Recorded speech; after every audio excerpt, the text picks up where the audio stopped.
As the population grows and resources change, humanity looks beyond Earth's survival. Yet one question remains unanswered. Will there be enough food for us all to eat?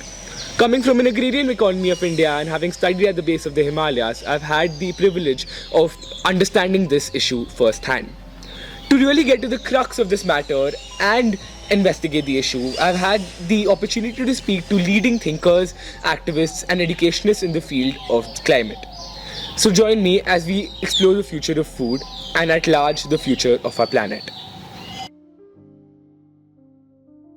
International law in most cases that we see today are ingrained in every part of our lives. Since the Paris Agreement on climate, a lot of that has gone on to understand how international law can go in to influence the carbon footprints that we have. The UN protects indigenous communities. It says that you need to practice framework where the indigenous communities are part of the table. These farmers, once they lose what they're doing, will become delivery people for Blinkit. And that is how we lose the organic, indigenous traditions of food, and which we have to a large extent.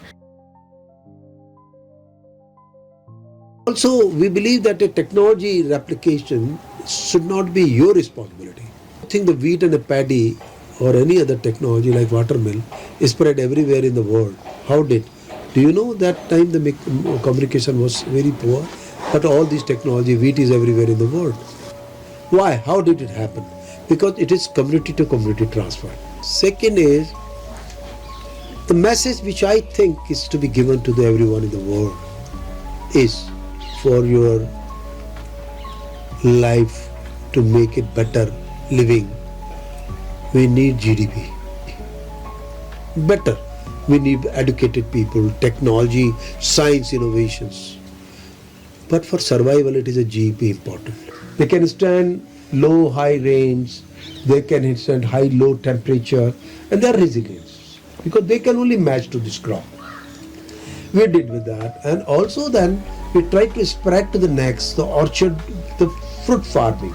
Idea of fruit farming was, well, Himachal doing very well, but we thought it should not be placed such as fruit farm, orchard.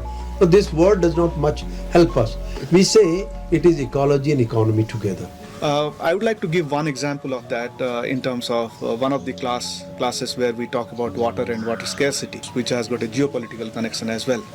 In terms of usage of water resources, the quality of access of water to life, that gives a clear indication that this subject has a lot to offer, and through this subject, your understanding and being a part of the process is more important.